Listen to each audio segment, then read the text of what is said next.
Smartphone industry. Today it's became a standard norm to buy new smartphones every year or two, or at least large corporations want us to behave like this. I want to express my experience and observations over 20 years of owning smartphones in this humanoid form. This week I have tested cameras on the DJI Pocket 3 for the whole review, and unfortunately the Stormy Sea took my phone instantly, and I noticed it only when reviewing the footage. Now I have a need for a new phone. My experience of switching phones is not very vast, because since the time of my old Nokia phone with buttons, I have only switched 2 times in 20 years. But after hours of research, I have came to next conclusions. I had an eye on the development of smartphone industry all these years. I'm interested to see how these exponentially growing greedy large human corporations will use the alien technology of our extraterrestrial overlords that rule our government. How will they use sensors, chips? Will they ever move away from silicon-based technology? And so on. My first real smartphone was Sony Xperia Z2. It was great. It was very slim and still have 3.5 microphone and handphone jack with support of active noise cancelling, water resistance. I used it in the rain and even in the shower. It has micro SD memory expansion. It was plenty powerful. It has 20 megapixels 4K camera with stabilization. I always wanted to try something new and I found an excuse. Unfortunately, my Sony Xperia phone met the concrete floor. It flew out of my pocket more than 10 times and survived. But 11th time was crucial. Glass broke, but it still worked fine like new. And it was enough for the excuse. And behold, I bought Mi 9 for me and Mi 9 Lite for my wife. This was the phone that I used till this day. And here is the problem. I bought it new in the open box deal for $300.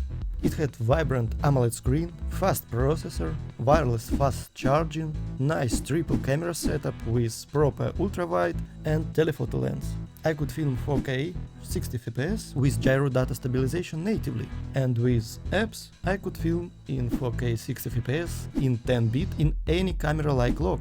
For example, S-Log 3, ARRI-Log, C-Log, N-Log, Panasonic V-Log, and so on. Bitrate could be anything up to 200 megabits quality. Also 1080p in 120 fps, also in 10-bit and log, and I could shoot slow motion 1080p in 240 fps, 480 fps in 8-bit, also in log. If it is not enough, I could shoot 240 for 80 frames per second and even 960 frames per second, 2000, 4000 frames per second in small bursts for the second or two, in the mode that films everything in phone's buffer. It means if something interesting happens, I can just press the shutter and all previous 1 or 2 seconds will be filmed. It is like having a pocket time machine. I do not have to wait, reshoot, just press the button when something happens. This phone helped me a lot in my work.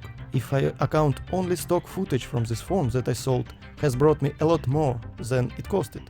But if I try to search for replacement, I found situations that reveals some sketchiness. If I try to find the phone for the same budget or below it, I can't even find nice replacement. Some phones has atrocious screens, or cameras are literally garbage cans that shoots 1080p in 30 frames per second. In 2024. Couple of years before, technology took leaps and every new generation was several heads higher than before.